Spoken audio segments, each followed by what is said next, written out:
everyone, I am here out in nature with Mother Gaia spending time, and I wanted to take you guys along with me. I'm going to show you guys just my walk and what I find, and my focus today is going to be on some mushrooms, because when my kiddos go with me on nature walks, we talk about what is edible and what is not, and making sure that people take precautions, because there's a lot of actual poisonous plants out here that look like other plants that are edible and used for medicine. And so it is very important to be wise, and there's so much out here.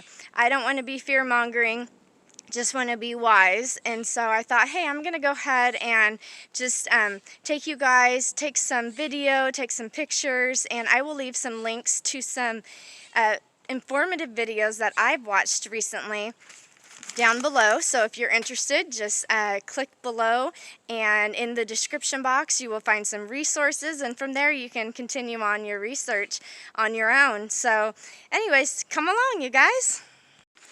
Alright, so I ended up actually turning around because I found, first off, a big mushroom on this tree, and then I ran into another one on the path, well, off to the side, and I thought, you know what? The videos I watched today were pretty informative, and this is just going to be like my first video on this, and I think this is something that a lot of people who are looking to food as thy medicine and the herbs and what we've been given, they will find this type of, just video, I think, helpful and interesting. So in the coastal region in Oregon, it is just great climate. It's a great environment for growing all different kinds of mushrooms. And so here's one of the first ones, and it is growing right on the tree. And one of the videos I watched today was about different myths that exist out there, and one of them is, are all mushrooms that grow on trees edible and safe? And of course the answer was no.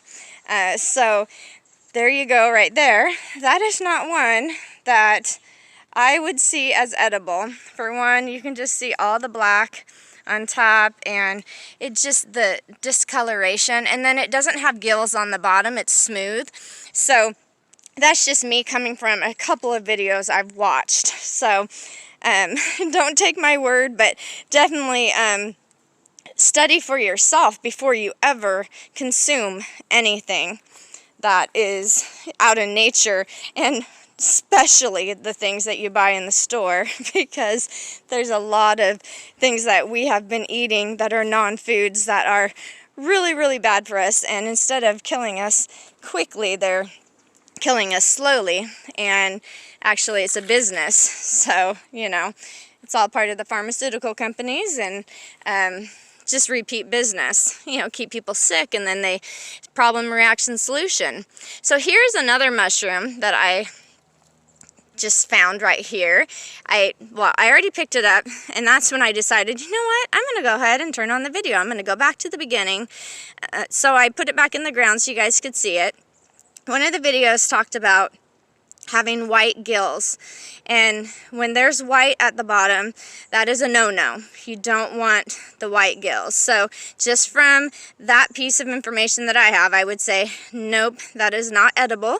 I could be wrong, but I would definitely just move right along than to pick that one and to keep it at this point. Let's see, I'm going to go ahead and keep looking around kind of the wooded area. The mushrooms, I learned, grow good in mulch. They grow good in straw and stuff, so if you find straw in the fields alongside the roads in the right climate, like fall time, they are going to be great for picking. And like I said, I found mine in the garden in a couple of pots, and they had kind of a brownish gold tint to them, and the bottom of them were kind of a brownish color as well, and the stem.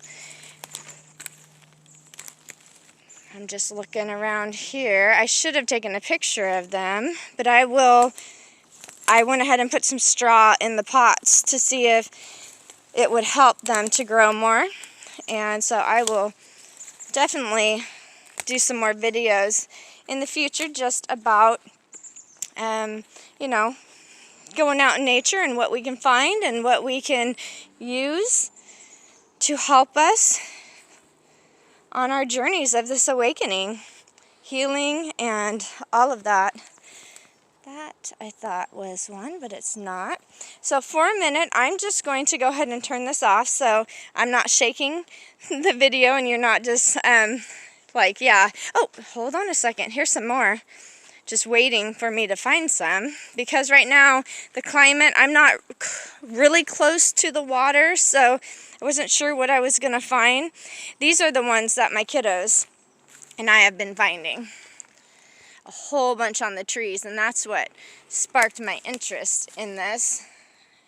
And I went to a breakfast place like a week ago with Jim, and they had some yummy mushrooms in the grilled vegetables that I got. I think they were oyster mushrooms. I know they get them locally. I was in Newport, and so I was like, you know what?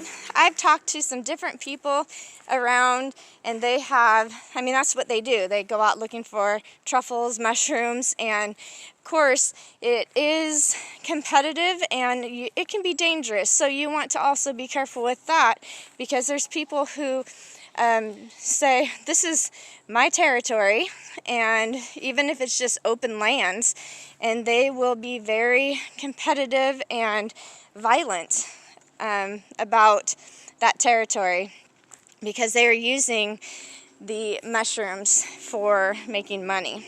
So that is another just safety tip I wanted to throw out there, some knowledge. So I'm going to go ahead and pause it. I'll click back on it. It'll look like I just, started right where I left off. All right? So this is kind of funny. I just had to stop to go to the restroom, and right here is a little tiny mushroom, a little white one. I just wanted to put that on. And one of the guys who was going around and saying, he was talking about where to find mushrooms and stuff, and he was going around Oregon, and he said one of the best places is by the coast, and the other is just at parks and stuff like that. And it's amazing how the statute and code enforcers are very much like going out and being very, like, they use a lot of enforcement on these statutes and codes, which we've talked about in other videos. Statutes and codes are law, but knowing who and what they apply to is important, more so what, and that would be corporations.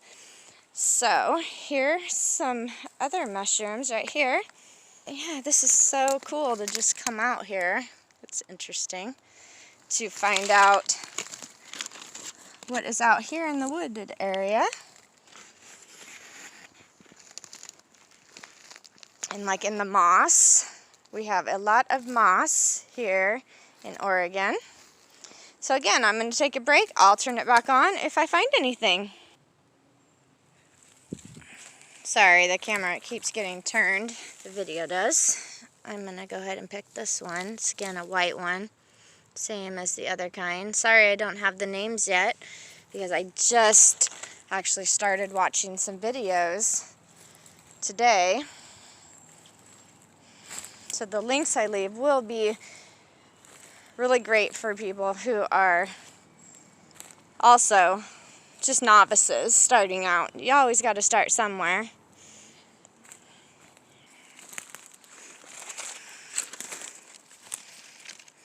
So there's some. Ooh, they've been there for a while. I would definitely not suggest eating anything like that with black kind of mold on it. So I'm going to go ahead and click off again. There's some more here. And I'll be back.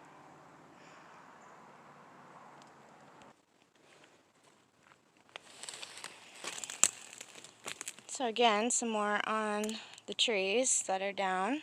So they're helping to decompose and break down the wood. Mother Gaia is like so amazing, so wise. So I'm just gonna show you guys this one. Looks like it's been there quite a while. It's got a lot of mold on it. Sorry if it's not focused, guys. So that is definitely not good. Wanted to show you because, yeah, we do have a lot of mold in there. Let's see if I can show you. I'm going to go over. There's another one over there, so hold on one sec. Alright, so there's the other one.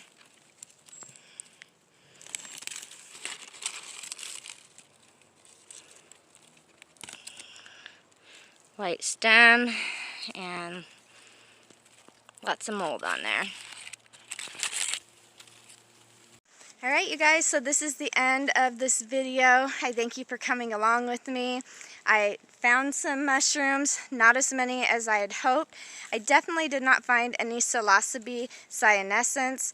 Those are very medicinal, and I thought it would be fun to find them and identify them and just kind of compare them to the other mushrooms, the ones I found in my garden and on the trees, and just what we find just all over the place. I mean, they're everywhere in Oregon. Mushrooms are just everywhere. So anyways, I went back and watched the video, and for the Psilocybe cyanescens, what they really like, they like to have like maple leaves that fall on the ground or oak tree-like leaves. They like to hide underneath of those. They like wood chips, mulch. They like straw. They also like blackberries to hide underneath of those. And the guy was talking about ecological event horizons. So where there's differences in kind of where the land changes, and like where there's grass, and then there's going to be berry plants like blackberries or elderberries, different things like that, and they'll hide underneath of those. They also grow in the dunes at the beach. They like the moisture, and so those are good places to start. Look, and there's birds flying around.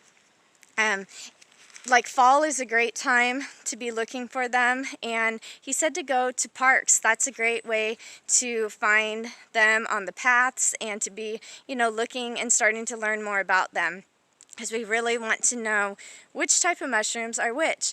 So the Psilocybe cyanescens, the way that you identify them, he was saying, is that they have a purple-brown spore print. They have blue bruising. They also have a wavy margin, is how he said it, and a thick chalk white stalk and a golden cap. And so that's what you want to look for. And, you know, I think that's pretty cool to have, you know, just jot that down so that you guys know. Watch his video, because he definitely has a lot of experience. I'm just a novice here talking about what I'm learning, and I think that yeah, it's just fun getting out in nature and looking around, getting to know our, you know, weeds that we have that are medicinal, the plants that we have that are medicinal, the berries and the fungi, and you know what we've been given by Mother Gaia to help us, to aid us in increasing and raising our awareness and consciousness. And we definitely want to be wise, because certain things are no-nos. You stay away from them. And I think that looking into the ancient text and information that's been passed down is very, very helpful to us, because there's so much knowledge that's been hidden from us. So we got to dig in, you guys. So I hope this helps you and that you guys enjoyed. And I'll be back again once I learn more and I go on another adventure. So namaste to you.